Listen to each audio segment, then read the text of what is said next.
Celebrar a independência do Brasil nos dá a oportunidade de refletirmos sobre a participação da Igreja Católica na história do nosso país, particularmente no processo da sua emancipação política. Por isso, hoje, na nossa roda de conversa, nós vamos falar sobre o papel da Igreja no desenvolvimento do nosso país e, é claro, na sua independência. Para esse bate-papo, tenho a alegria de receber meu confrade, querido amigo Padre Inácio Medeiros, missionário redentorista e diretor da Rádio Aparecida e também historiador, né? Um abraço, Padre Inácio, bem-vindo. Oi, Padre Wellington, grande abraço para você também. Bom estar falando aqui da capital mariana da fé, uma bênção especial de Nossa Senhora Aparecida para todos aqueles que estão acompanhando o programa.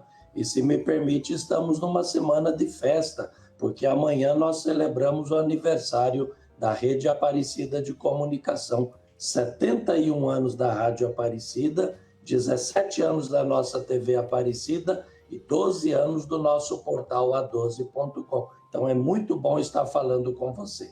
E um abraço para o professor Ítalo, que vai participar com a gente também. Isso mesmo, quero acolher o professor Ítalo Santirocchi, ele que é do Departamento de História e Pós-Graduação em História da Universidade Federal do Maranhão e autor do livro Questão de Consciência sobre a Igreja Católica no Brasil Império. Professor Ítalo, boa tarde, bem-vindo. Boa tarde, Padre Wellington, muito obrigado pelo convite, é um prazer estar aqui na TV Pai Eterno. Queria mandar um abraço para todas as pessoas que estão aí nos assistindo. E é um prazer estar aqui também com o Padre Inácio, para a gente poder falar desse tema tão interessante. Eu queria começar a pedir licença ao Padre Inácio, porque o professor Ítalo escreveu um livro muito interessante, me chamou a atenção pelo título. E aí eu pergunto, objetivamente, qual o papel que a Igreja desempenhou, ou quais papéis a Igreja desempenhou no processo de independência do Brasil, professor Ítalo? A Igreja foi essencial em todo esse processo de independência. Nós temos de ter presente que a Igreja estava unida ao Estado naquele período e ela era parte fundamental da organização administrativa do Império Português. Então, como parte importante, né, e formadora desse império, desse grande Estado pluricontinental, né, que Portugal possuía, ela também foi fundamental nesse processo de independência. Sem a sua participação, sem a participação da burocracia, da hierarquia eclesiástica, o processo de independência com certeza teria sido muito mais difícil. Perfeito. Padre Inácio, o senhor está em Aparecida, um lugar que a gente pode dizer importante para a fé do povo brasileiro, mas para a fé do nosso primeiro imperador que por aí passou para rezar, né? Exatamente. A viagem de Dom Pedro I, lembrar, né, só me permite, Padre Wellington, como o professor falou, naquele tempo, até o advento da República no Brasil, nós tínhamos a famosa Lei do Padroado, que trazia um estado de integração, um estado de ligação muito forte entre a Igreja e o Império. Ou seja, a Igreja, como acontece nos dias de hoje, chegava aonde as estruturas administrativas do Império não conseguiam chegar. Então, o Império ele se servia também das estruturas administrativas da Igreja para poder chegar nos recantos mais distantes do Império. Dom Pedro I, ele fez uma viagem do Rio de Janeiro até... Na verdade, o seu destino seria Santos, mas ele fez esta viagem do Rio de Janeiro para São Paulo, que quando aconteceu o que hoje é chamado do Grito do Ipiranga, uma viagem que naquela época levava mais ou menos de 12 a 14 dias no lombo do animal. Diferentemente do que os desenhos, muitas vezes as fotografias mostram, o imperador num cavalo garboso, na verdade naquele tempo se usava mais o burro, porque é um animal mais resistente.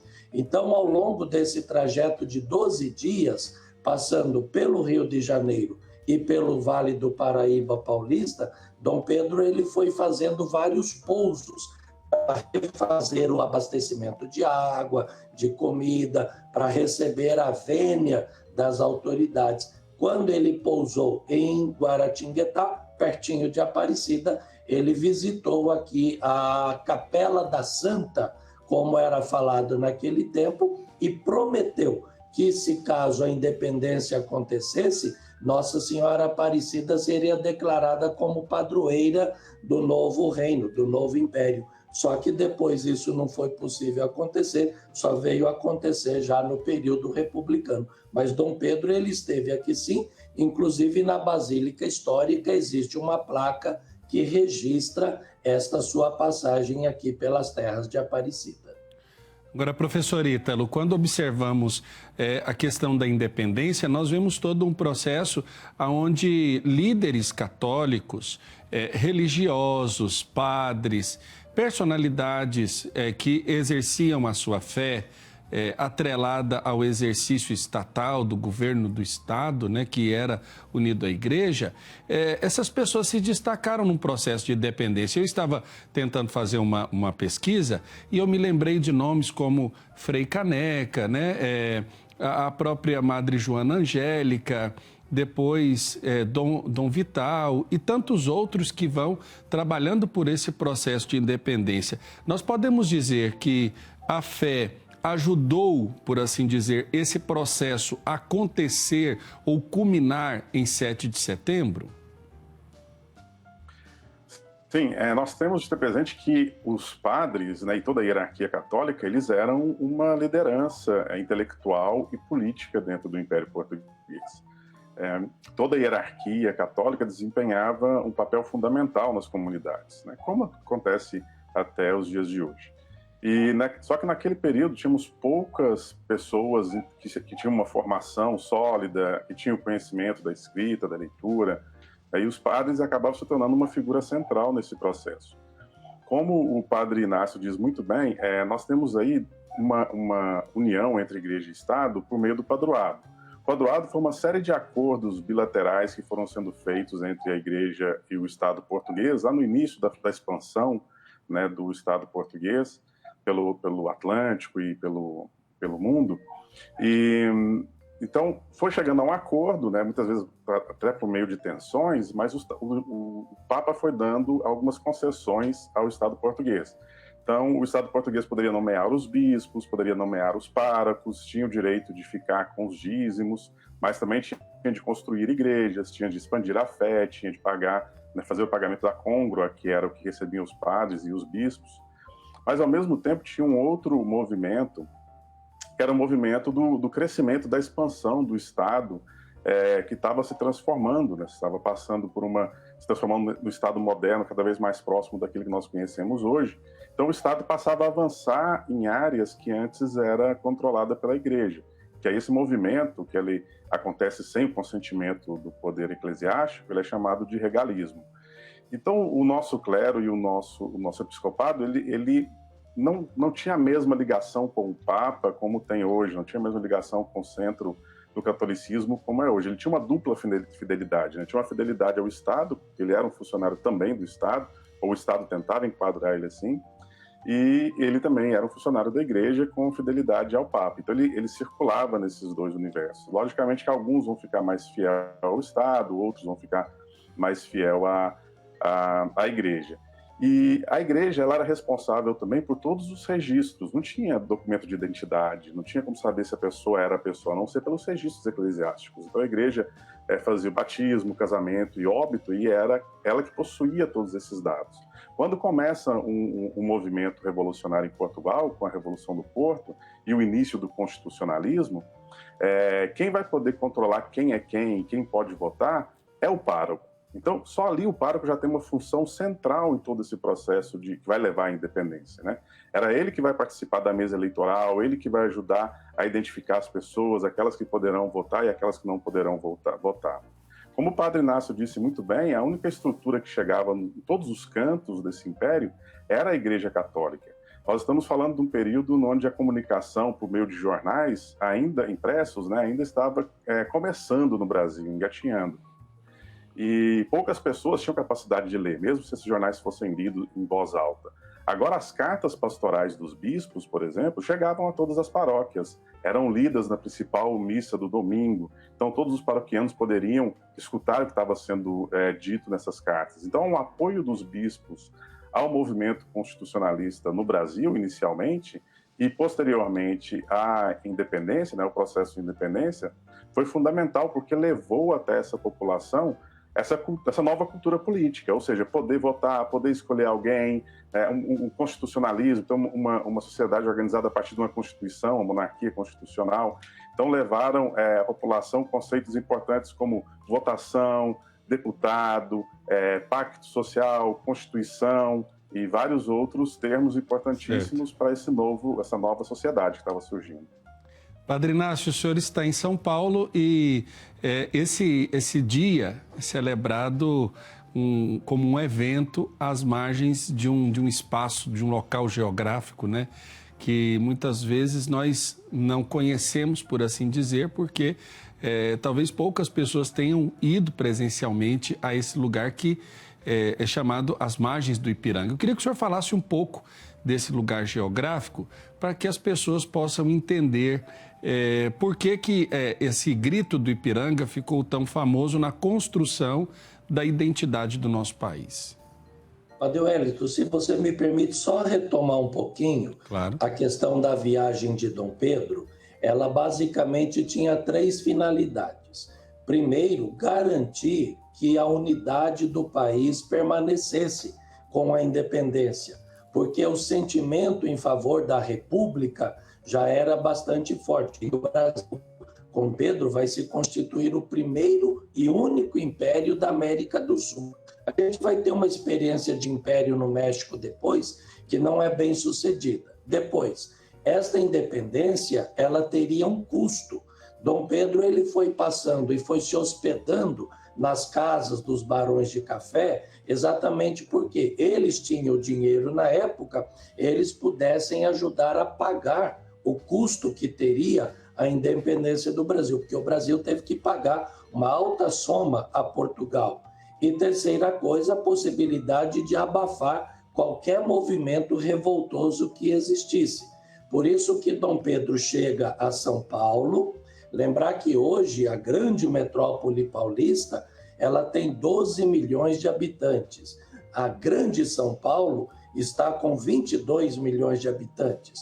Naquela época, São Paulo era uma cidadezinha com 8, quanto muito 11 mil, de 8 a 11 mil habitantes mais ou menos. Em boa parte, se não era mais do que casebres que habitava a população. Por isso que ele sempre ficava ou na casa dos barões do café, dos fazendeiros, que tinha melhores instalações, ou então na casa dos eclesiásticos, que também tinha uma estrutura melhor.